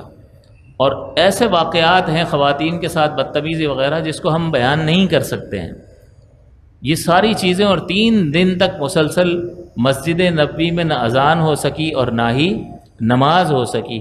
تو حضرت سعید بن مسیب رضی اللہ تعالیٰ عنہ فرماتے ہیں کہ میں مجنون بن کر وہاں مسجد نبوی میں نے پناہ لے لی، اور میں وہاں چھپا رہا۔ تو میں نے یہ سنا کہ جب بھی نماز کا وقت ہوتا، اذان کا وقت ہوتا، تو روضہ رسول صلی اللہ علیہ وسلم سے اذان کی آواز آتی تھی۔ لیکن اس کی بدبختی دیکھو کہ مسجد نبوی میں گھوڑے باندھ رہا ہے، جہاں حضور علیہ الصلوۃ والسلام کا مزار انور ہے، مزار اقدس ہے۔ حضور نے بچوں اور پاگلوں کو مسجد میں لانے سے منع فرمایا، یعنی ایسے بچے کہ جو مسجد کے ادب کا خیال، اتنے چھوٹے کہ پاکی ناپاکی کا مسئلہ نہ سمجھتے ہوں اور بتا نہ سکتے ہوں، پیشاب وغیرہ کر دیں یا شور مچائیں، اور پاگلوں کو مسجد میں لانے سے منع فرمائے۔ اس حد تک مسجد کا ادب کا اہتمام کرنے کا حضور نے حکم فرمایا، اور وہ گھوڑے باندھ رہا ہے۔ اور یہ کس کی شے کی وجہ سے تھا؟ یزید نے بھیجا تھا یہ لشکر۔ تو یزید کا فاسق اور فاجر ہونا کسی سے پوشیدہ نہیں ہے۔ کوئی بھی یزید کی تعریف، ایک چھوٹا سا ٹولہ ہے، اللہ ان کا حشر بھی یزید کے ساتھ ہی کرے، ایک بہت چھوٹا سا ٹولہ ہے، لیکن امت مسلمہ کی اکثریت میں کوئی بھی آپ کو نہیں ملے گا یہ یزید کی تعریف کرتا ہو، یزید کو ملامت نہ کرتا ہو۔ یہاں سے یہ لوگ فارغ ہوئے تو ان کو حکم دیا گیا کہ مکے پر چڑھائی کر دو۔ عبداللہ بن زبیر نے وہاں پر پناہ لی ہوئی ہے، تو ان کو بھی سزا دو، اور امام حسین والا ان کا بھی معاذ اللہ حل کرو۔ تو وہاں منجنیق سے پتھراؤ کیا گیا، اور خانہ کعبہ کا پورا صحن پتھروں سے بھر گیا، اور اسی پتھراؤ کی وجہ سے وہاں آگ لگ گئی، اور خانہ کعبہ کا غلاف بھی جل گیا۔ اور چونکہ پرانی عمارت تھی تو اس کی چھت وغیرہ جو لکڑیوں کی شہتیروں، بڑے بڑے جو شہتیر ہوتے ہیں لکڑی کے، اس سے بنی ہوئی تھی، اور اسی ہی چھت کے اندر وہ سینگ بھی موجود تھے کہ جو حضرت اسماعیل علیہ الصلوۃ والسلام کی قربانی کے وقت جو فدیے کے طور پر اللہ تعالیٰ نے مینڈا بھیجا تھا، اس مینڈے کے سینگ بھی اسی چھت میں موجود تھے، وہ بھی جل کر ختم ہو گئے۔ اور یہ ظلم اور جبر اس کا وہاں پر حملہ جاری تھا کہ خبر آئی کہ یزید مر گیا 39 سال کی عمر میں۔ اب کی 61 ہجری میں، 60 ہجری میں امیر معاویہ رضی اللہ عنہ کا وصال ہوا، اور یہ خلیفہ بنا ہے، اور 61 ہجری میں امام عالی مقام کی شہادت کا مسئلہ ہوتا ہے، اور 3 سال اور 7 مہینے اس کا اقتدار رہا، اور اس کے بعد یہ اس دنیا سے چلا گیا اور پیٹ کی شدید بیماری میں مبتلا ہوا اور 39 برس کی عمر میں انتقال کر گیا۔ کیا اس نے حاصل کر لیا اس 3 سال اور 7 مہینے میں؟ ملامت، لعنت کے سوا اسے کیا حاصل ہو گیا؟ اسی طرح سے جو اقتدار کے لالچ میں تھے انہوں نے بھی کیا حاصل کر لیا؟ بعد میں جو ان کا انجام ہوا وہ بھی عبرتناک انجام تھا اور وہ کوئی فائدہ حاصل نہ کر سکے جن فوائد کے حصول کی خاطر انہوں نے اتنا بڑا قدم اٹھا لیا تھا۔ تو جیسے ہی انتقال کی خبر ملی تو حضرت عبداللہ بن زبیر جن پر مکے میں حملہ ہوا تھا انہوں نے اعلان کیا کہ تمہارا وہ پلید حکمران جو ہے وہ دنیا سے رخصت ہو گیا۔ تو ظاہر ہے جب لیڈر مر جائے تو لشکر میں کھلبلی تو مچ جاتی ہے۔ تو یہ جب ان کو اطلاع ملی تو حملہ کرنے والوں کا مورال بالکل نیچے آ گیا، ہمتیں ان کی پست ہو گئیں اور مکے والوں کی ہمتیں ایک دم بڑھ گئیں۔ تو مکے کے شہریوں نے بھی ان پر حملہ کر دیا اور یہ سارے پلٹ کر بھاگ گئے۔ تو مکہ مکرمہ ان کے شر سے پھر محفوظ رہا۔ تو مدینے پر چڑھائی کرنے میں یزید کو کوئی آر محسوس نہیں ہوئی اور مکے پر چڑھائی کرنے میں بھی اسے کوئی آر محسوس نہیں ہوئی۔ اس کے بعد اس کا بیٹا 40 دن کے لیے خلیفہ بنا، یعنی حکومت اس کے ہاتھ میں آئی۔ اس کا نام بھی معاویہ تھا، لیکن یہ ایک نیک شخص تھا اور بالکل حکومت کے معاملات سے اس کو کوئی غرض نہیں تھی اور یہ اپنے باپ کے اقدامات سے بالکل خوش نہیں تھا۔ تو یہ 40 دن یا 2 مہینے یہ اقتدار میں رہا اور حکومت کے کسی معاملے میں اس نے کوئی دلچسپی نہیں لی، حتیٰ کہ بیمار ہی رہا اور 21 سال کی عمر میں موت کے قریب جب پہنچا تو کسی نے کہا کہ بھائی کسی کو نامزد تو کر دو تمہاری جگہ خلیفہ۔ تو اس نے کہا اس خلافت نے ہمیں دیا کیا ہے تکلیفوں کے سوا، اور جو ہمارے بڑوں سے جو کچھ ہو گیا یعنی یزید سے جو کچھ ہو گیا اس کے بعد اس اقتدار میں رکھا کیا ہے کہ میں کسی کو اس مصیبت میں مبتلا کر کے جاؤں، لہٰذا میں کسی کو بھی نامزد نہیں کروں گا۔ تو نامزد نہیں کیا اور وہ 21 سال کی عمر میں مر گیا، اس کا انتقال ہو گیا۔ تو اس کے بعد ملک مروان جو ہے اس نے موقع غنیمت جانا اور اس نے اقتدار پر قبضہ کر لیا۔ وہ 6 مہینے زندہ رہا، اس کے بعد اس کا بیٹا عبد الملک بن مروان حاکم بن گیا، اور یہ عبد الملک بن مروان جیسے ہی حاکم بنا تو اس کے دور میں ایک مختار نامی شخص تھا، مختار بن عبید ثقفی، جس کو امام عالی مقام کے وقت میں عبداللہ بن زیاد نے امام عالی مقام کا ساتھ دینے کے سزا کے طور پر قید میں رکھا ہوا تھا بڑا ذہین، اور حضرت علی نے بھی اس کی ذہانت کی تعریف کی اور اس کو دعا بھی دی، یہ روایت میں موجود ہے۔ تو یہ مختار ثقفی جو ہے اس کو وہاں کوفے کا کنٹرول حاصل ہوا اور ایک چھوٹی سی فوج جو ہے اس کا ایک سربراہ بھی اس کے ساتھ مل گیا، اور پھر اس نے یہ عہد کیا ہوا تھا کہ ایک ایک کر کے امام عالی مقام کے قاتلوں کو سزا دینی ہے۔ تو اب جو ہے بس 65 اور 66 ہجری کا واقعہ ہے یہ، یعنی 61 میں امام عالی مقام کی شہادت ہو رہی ہے اور 66 میں ان کی باری آ گئی سب کی، یعنی 5 سال جو ہے یزید تو 3 سال ہی میں اس کا کام ہو گیا، اور اس کے بعد اب سب کی باری آئی اور مختار نے حکم دیا کہ ابن سعد کہاں ہے، جو لشکر کا سپہ سالار تھا وہ ابن سعد کہاں ہے۔ اس کے بیٹے کو بلایا حفص کو، کہا کہ وہ تو گوشہ نشین ہو گئے، انہوں نے گورنری وغیرہ سب کچھ چھوڑ دی اور اب گھر میں ہی رہتے ہیں۔ تو کہا کیوں؟ اس وقت کیوں نہیں چھوڑی جب امام عالی مقام کے مقابلے میں گورنری چھوڑنی تھی؟ اس وقت بے وفائی کی اور گورنری کو اختیار کیا، تو اب وہ کیا کر رہا ہے گھر پہ بیٹھ کر؟ اس نے اپنی فوج کو حکم دیا کہ اس کا سر قلم کر دو۔ تو ابن سعد وہ سب سے پہلا شخص تھا جس کا سر قلم کیا گیا۔ پھر اس کے بیٹے نے کہا کہ بھائی میرے باپ کو تم لوگوں نے مار دیا تو اب زندگی کا فائدہ ہی کیا ہے؟ تو مختار ثقفی نے کہا اچھا تو پھر تو بھی جا اپنے باپ کے ساتھ، اس کا بھی گھر سر اتار دیا۔ اور اسی طرح سے شمر جو ہے اس کو گرفتار کیا، جس نے حضرت امام علی مقام پر قاتلانہ حملہ کر کے آپ کو شہید کیا تھا، اس کو بھی قتل کیا۔ تو پہلے یہ 3 افراد تھے جس کو مختار ثقفی نے قتل کیا، اور یہ مختار ثقفی صحابی کا بیٹا ہے، اور یہ صحابی جو ہیں حضرت عبید جو ہے وہ حضرت عمر کے دور میں حضرت عمر نے ان کو مہم پر بھیجا اور بڑی جانبازی سے آپ لڑے، اور ان کی وجہ سے ہی اس جنگ میں فتح حاصل ہوئی اور وہ وہیں شہید ہو گئے۔ تو یہ بڑے جلیل القدر صحابی کے بیٹے ہیں یہ مختار۔ اب یہ سلسلہ شروع ہوا اور اس کے بعد مختار نے یہ ارادہ کیا کہ جو جو اس لشکر میں شامل تھا ایک ایک کو پکڑ کر قتل کر دو، سب کو ڈھونڈو اور کوئی بچنا نہیں چاہیے۔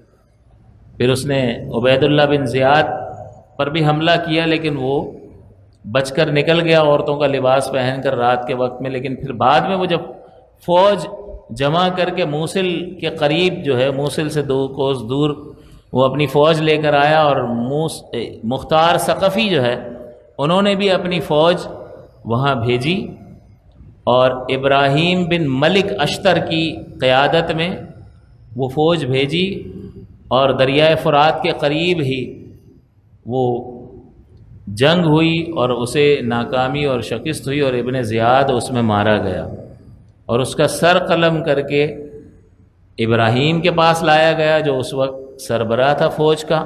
پھر ابراہیم بن عبد الملک نے یہ ابن زیاد کا سر بھیجا اسی مختار کے پاس۔ اب اسی جگہ پر جہاں امام علی مقام کا سر رکھا گیا تھا، اب ابن زیاد کا سر پڑا تھا، اور بیچ میں وقفہ صرف 5 سال کا ہے۔ اور اس پر یہ مختار ثقفی نے باقاعدہ محل کو، گورنر ہاؤس کو سجایا اور خوشی بنائی، اور سب لوگوں کو جمع کیا کہ دیکھ لو امام علی مقام اور ان کے گھر والوں کے ساتھ یہ سلوک کرنے والے کا انجام کیا ہوا۔ تو سب لوگوں نے لعنت ملامت کی، اور وہ اپنے انجام کو پہنچا۔ اور روایت میں آتا ہے کہ وہ اور اس کے سرداروں کے سر سارے وہاں دربار میں رکھے ہوئے تھے، اور ترمذی کی روایت ہے کہ ایک سانپ آیا اور سارے سر جو کٹے ہوئے تھے ان پہ سے ہوتا جب عبید اللہ بن زیاد کے سر پر پہنچا تو اس کے منہ میں گھس گیا اور ناک سے نکلتا تھا۔ ایسا کئی بار اس نے کیا کہ منہ میں سے داخل ہوتا تھا اور ناک میں سے نکلتا تھا، اور پھر اس طرح وہ سانپ غائب ہو گیا۔ گویا کہ یہ اللہ تبارک و تعالیٰ کی طرف سے یہ ایک علامت تھی، ایک تنبیہ تھی کہ اب اس کے ساتھ آگے آنے والی زندگی میں کیا ہونے والا ہے۔ بھئی اتنا بڑا معاملہ کر لیا تو خالی تلوار اس پہ چل گئی تو ختم ہو گیا جرم اس کا؟ نہیں، یہ جرم اتنی آسانی سے تو ختم نہیں ہو سکتا، بلکہ اس کو پوری اس کی قیمت ادا کرنی ہوگی۔ تو یہ اللہ تعالیٰ کی طرف سے آگے آنے والی زندگی میں عذاب کی علامت تھا۔ پھر اس کے بعد ایک ایک فرد کو چن چن کر ڈھونڈ کر قتل کیا گیا، حتیٰ کہ جس نے امام علی مقام کا سر تن سے جدا کیا تھا، خولی بن یزید، اس کو گرفتاری کا حکم دیا، اس کو بھی کہیں سے ڈھونڈ کر لے آئے اور مختار ثقفی کے پاس حاضر کیا۔ اس نے دونوں ہاتھ اس کے بھی کٹوا دیے اور دونوں پیر بھی کٹوا دیے، اور پھر اس کو پھانسی پہ چڑھا دیا اور اس کی لاش کو آگ میں ڈال دیا۔ تو یہ مختار ثقفی نے بڑا دردناک، ان کا ایسا عبرتناک انجام کیا ہے کہ جو پڑھنے سے تعلق رکھتا ہے، کہ جس کو سن کر پڑھ کر اللہ تعالیٰ کے غالب ہونے اور اس کے انتقام لینے کا معاملہ بھی سمجھ میں آتا ہے، اور اولاد رسول کے ساتھ جو سلوک ہوا تھا اس کے نتیجے میں ان کے ساتھ یہی ہونا تھا اور یہی اس نے کر کے دکھایا۔ تو اتنے دردناک اور شدید عذابات اس نے دیے ہیں۔ 6000 ان کوفیوں کو اس نے ہلاک کیا جنہوں نے خطوط لکھ کے بلایا تھا، سب کو پکڑا ہے، کسی کو نہیں چھوڑا، اور جتنے بھی فوجی تھے اس کے لشکر میں سب کو پکڑا اور ایک ایک کو اس نے قتل کیا اور واصل جہنم کیا۔ تو یہ ان کا دردناک انجام تھا جو دنیا نے دیکھا، لیکن یہ ابتدا تھی ان کی ذلت اور رسوائی کی، اور قبر میں قیامت تک وہ عذاب میں مبتلا رہیں گے، اور پھر آخرت میں جب آمنہ کا لال صلی اللہ علیہ وسلم لوگوں کی شفاعت فرما رہے ہوں گے، اس وقت بی بی فاطمہ رضی اللہ تعالی عنہا اور حسنین کریمین اور آپ کے خانوادے کے لوگ جب یہ شفاعت لینے آئیں گے تو یہ عرض نہیں کریں گے کہ ہمارے خون ناحق کا ان سے حساب دلایا جائے۔ تو ایک طرف تو لوگ شفاعت مصطفیٰ صلی اللہ علیہ وسلم سے فیضیاب ہو رہے ہوں گے، اور دوسری طرف ان بدبختوں کا قصاص طلب کرنے اور انصاف طلب کرنے کی صورت میں کیا انجام ہوگا اس کا تصور بھی نہیں کیا جا سکتا۔ اس سے چند چیزیں ہمیں غور کرنی چاہیے کہ کیا ایسا ہوا۔ سب سے پہلی بات تو یہ ہے کہ اللہ کا ارادہ ہی پورا ہوتا ہے، جو اللہ نے ارادہ فرما لیا وہ ارادہ ہی پورا ہوتا ہے۔ جب وہ چاہتا ہے تو بظاہر بھی غالب کر دیتا ہے، جیسے موسیٰ علیہ السلام اپنے اس بنی اسرائیلیوں کو لے کر جب فرعون سے جدا ہو کر نکل گئے وہاں سے چلے گئے تو فرعون نے پیچھا کیا، اور فرعون کا جب لشکر پہنچ گیا قریب تو دیکھا آگے سمندر ہے اور پیچھے یہ لشکر ہے، سامنے بھی موت ہے اور یہاں بھی موت ہے۔ اور وہ امتی کہتے ہیں حضرت موسیٰ علیہ السلام کو کہ یہ تو مروا دیا آپ نے، آگے بھی موت ہے پیچھے بھی موت ہے، اب یہ تو چھوڑے گا نہیں ہمیں فرعون۔ لیکن موسیٰ علیہ السلام کا یقین کامل تھا کہ میرا رب میرے ساتھ ہے، ان قریب راہ دے گا۔ یہی تو بات ہے کہ اللہ پر اتنا کامل یقین ہو کہ جب کوئی بچاؤ کی صورت نہ نظر آتی ہو تب بندہ کہے کہ میرا رب ہے، ان قریب راہ دے گا۔ اسی طرح سے غار حرا میں جب صدیق اکبر نے فرمایا کہ حضور یہ اگر اپنے پیروں کی طرف دیکھیں گے تو ان کی نظر ہم پر پڑ جائے گی، تو کیا فرمایا اللہ تعالیٰ نے؟ اذ ہما فی الغار یقول لصاحبہ لا تحزن ان اللہ معنا، کہ آپ گھبرائیں نہیں، اللہ تعالیٰ ہمارے ساتھ ہے۔ تو جب کوئی سبیل نظر نہ آتی ہو اس وقت یقین کامل کا مظاہرہ کرنا ہی تو کمال ہے۔ اور اللہ تعالیٰ نے راہ دی یا نہیں دی؟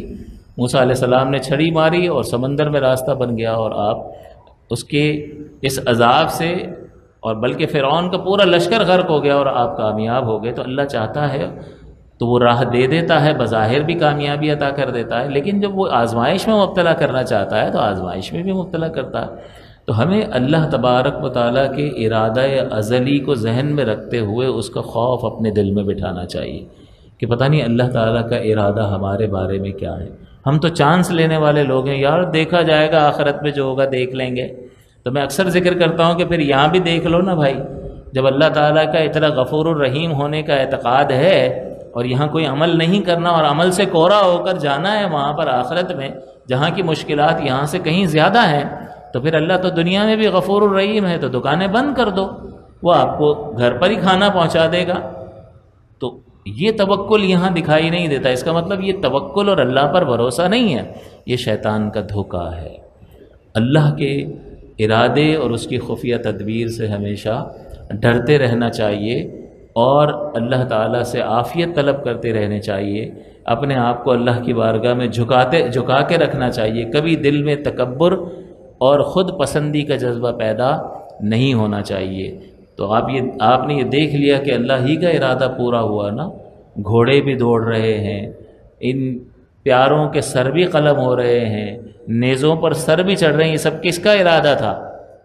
ارادہ ازلی تھا۔ لہٰذا ہم کون سے کھیت کی مولی ہیں بھائی؟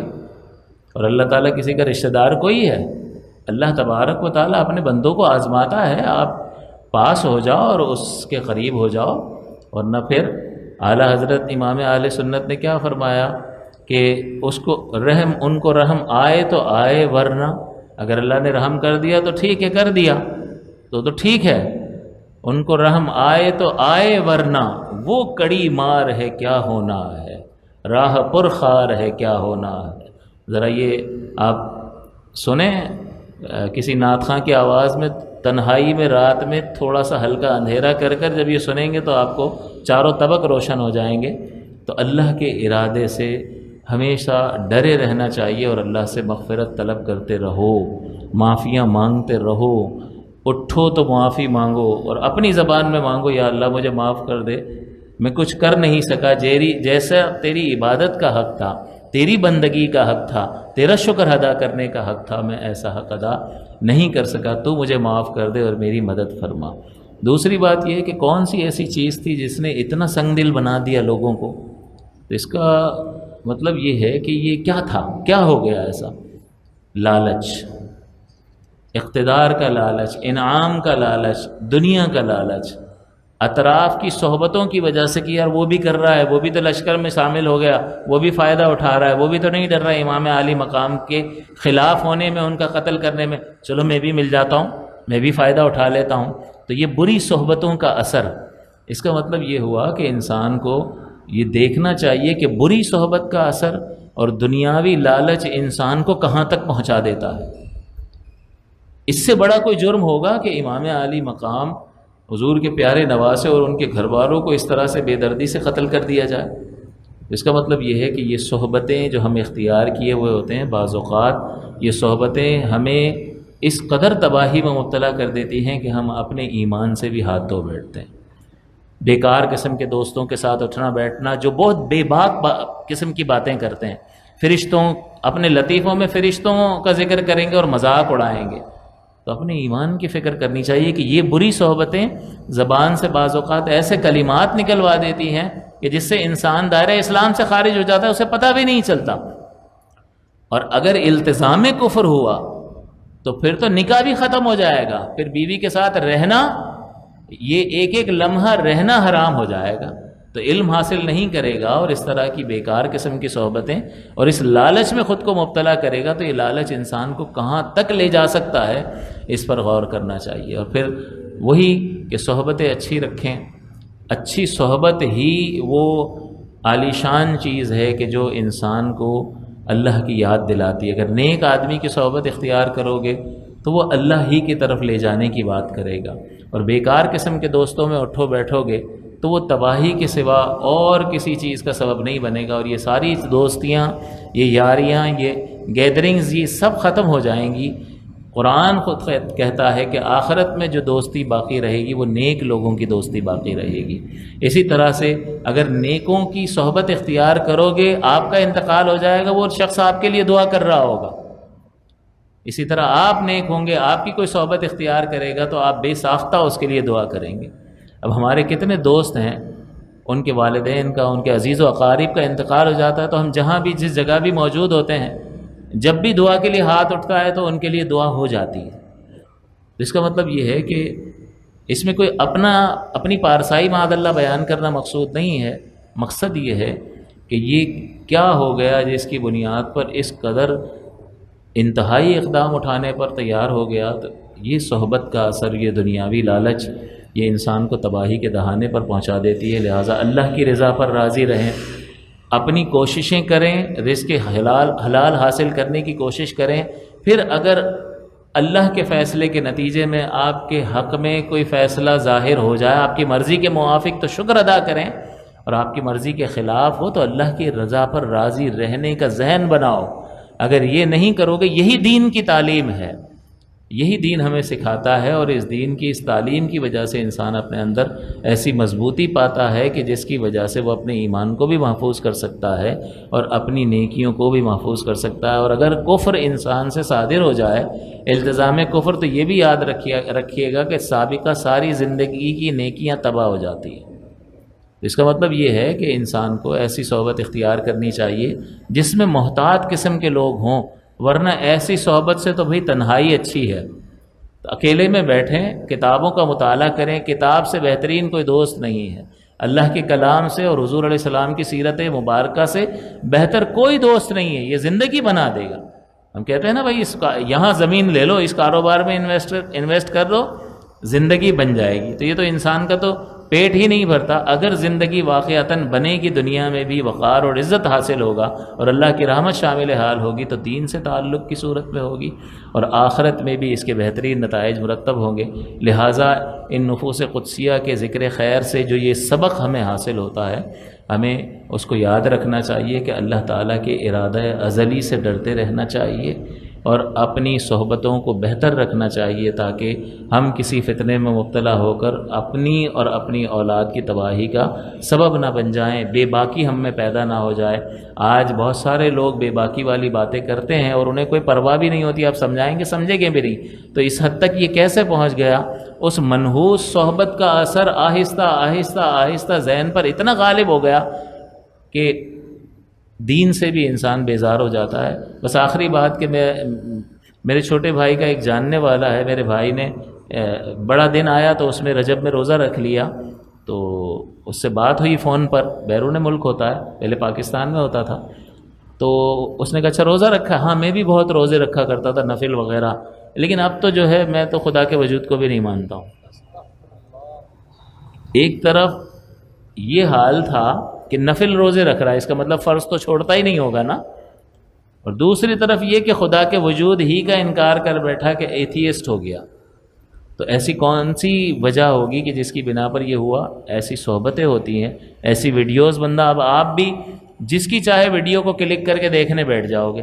بھئی آپ سنی عالم کے علاوہ آپ کو کسی کو بھی نہیں سننا، یہ میری نصیحت ہے آپ کو، اور جو میری بات کو مانتا ہے اس کے دل میں میری اگر کوئی قدر و منزلت ہے تو اسے حکم ہے کہ وہ سنی صحیح العقیدہ عالم دین کا کے بیان کے علاوہ اور کسی کا بیان نہیں سنے گا، اس لیے کہ آپ کو معلوم نہیں ہے کہ کہاں وہ شرارت کر جائے اور اپنا گندا بیج جو ہے آپ کے ذہن میں بو جائے اور پھر وہ تذبذب آگے بڑھتا چلا جائے اور پھر پتہ نہیں کہاں سے کہاں معاملہ پہنچ جائے۔ اور یہ ایتھیسٹ ہو جانا کہ خدا کے وجود ہی کا انکار، تو یہ چیزیں دنیا میں پائی جاتی ہیں، ہمارے درمیان ہی موجود لوگ ہوتے ہیں کہ کبھی کچھ ہوتے ہیں اور کبھی کچھ۔ اور حضور نے فرمایا آخری بات صلی اللہ علیہ وسلم کہ الاعتبار بالخواتیم، اعتبار خاتمے کا ہے۔ ساری زندگی نیکیاں کرتے رہو، عمر کے آخری حصے میں بھٹک گیا، تباہ ہو گیا۔ اسی طرح اگر خطائیں سرزد ہو رہی ہیں لیکن اللہ کی توفیق شامل حال ہوئی اور آخری وقت میں راہ راست پر آ گیا تو اللہ تعالیٰ اعتبار کس کا فرمائے گا؟ خاتمہ کس پر ہوا؟ خاتمہ صحت پر ہوا، صحت ایمان پر ہوا تو پھر وہ صحت ایمان کام دے گا، اور خاتمہ اگر خطرناک ہوا تو پھر ہمیشہ کی تباہی اور بربادی ہمارا مقدر بن جائے گی۔ اللہ تعالیٰ سے ہم پناہ طلب کرتے ہیں ان نفوس قدسیہ کے صدقے و طفیل کہ اللہ تعالیٰ ہمیں ان بری صحبتوں سے محفوظ فرمائے اور اپنے ارادہ ازلی کو ذہن میں رکھتے ہوئے ہمیں اپنی بارگاہ میں ہمیشہ اپنا سر جھکائے رکھنے کی توفیق عطا فرمائے۔ آمین وآخر دعوایا ان الحمدللہ رب العالمین۔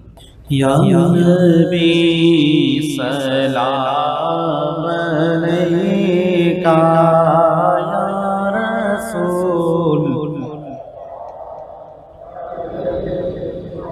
یا حبیب سلام علیکہ، صلوات اللہ علیکہ، سلطان کربلا کو ہمارا سلام ہو، مکے پیشوا کو ہمارا سلام ہو، رحمت خدا شاہ شہیدہ کی روح پر، ملت کے مقتدی کو ہمارا تیغوں کے سائے میں بھی عبادت خدا کی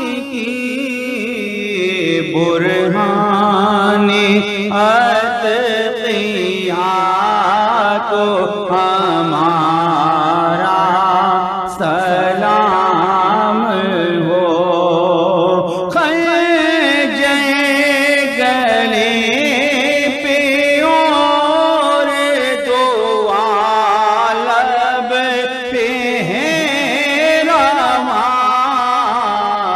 اس پہ کریں عطا تو ہمارا،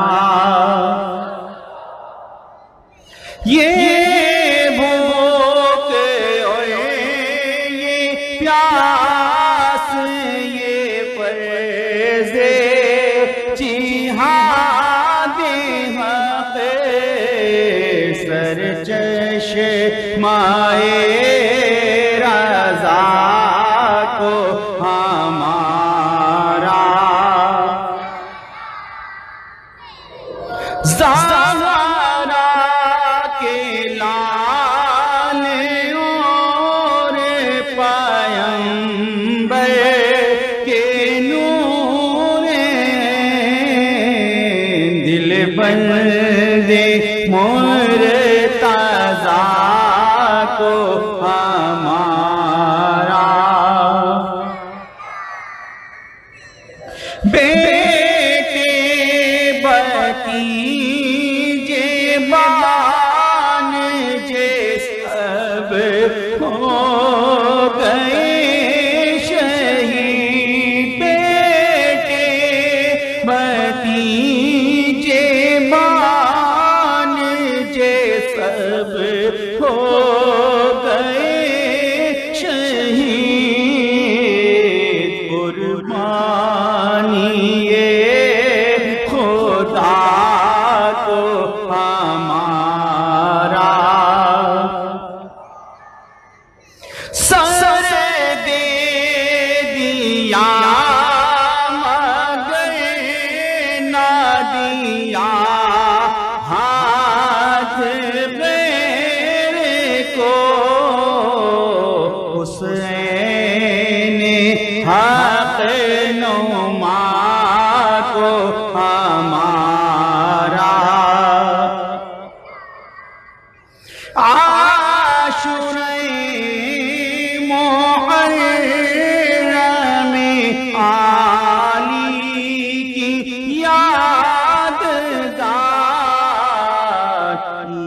کبریا کو ہمارا پڑھ کرے درود ادب سے غلامی عزیز تو کہ مہمان کربلا کو ہمارا سلام ہو سلطان کربلا کو ہمارا سلام ہو مکے پیشوا کو ہمارا واسطہ لیبا کا صدقہ حضرت عائشہ کا اور شہید کربلا کا اور شہید کربلا کا غم نہ ہو روزے جزا کا یا نبی سلام علیکہ یا رسول سلام علیکہ یا حبیب سلام علیکہ صلوات اللہ علیکہ اللهم صل على سيدنا ومولانا محمد معدن الجود والكرم وآله وصحبه وسلم. اللهم ربنا تقبل منا إنك أنت السميع العليم وتب علينا يا مولانا إنك أنت التواب الرحيم. یا ارحم الراحمین، اس ذکر خیر کو اور اس مجلس کو اپنی بارگاہ ناز میں شرف قبول عطا فرما. یا اللہ ہم تمام کی حاضری کو قبول و منظور فرما. اے کریم و رحیم، اس کا ثواب اپنے کرم کے شایان شاہ مرحمت فرما.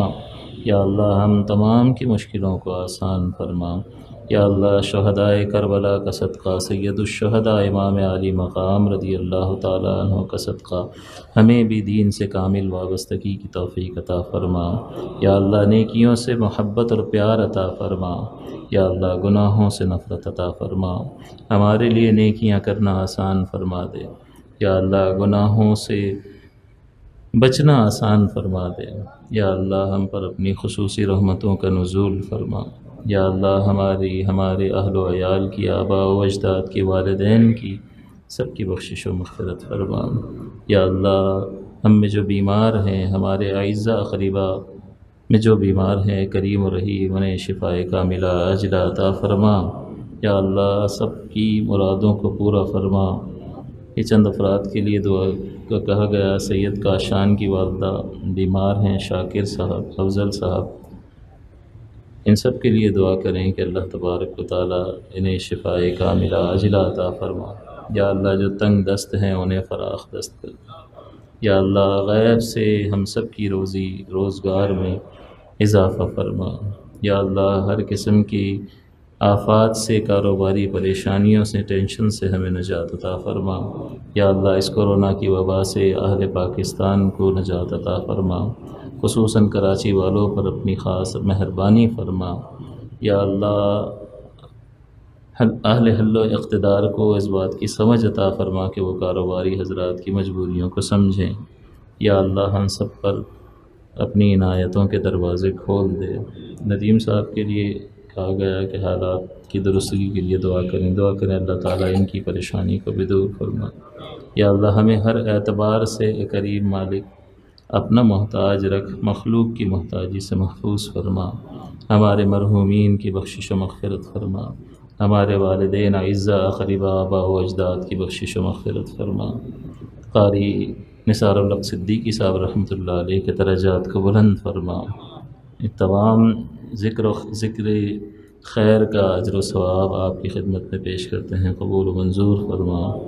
دعائے مغفرت کے لیے کہا گیا اصغر خان صاحب، عبدالستار صاحب، سلمہ صاحبہ اور سید دلاور حسین صاحب، ان سب کے لیے یا اللہ تیری بارگاہ میں دعا گو ہیں، اور جو اس مسجد سے وابستہ رہا ہے ان کے اعزاء اقربا اور خود اگر وہ انتقال کر گئے ہیں، کریم و رحیم ان پر انہیں غریق رحمت فرما۔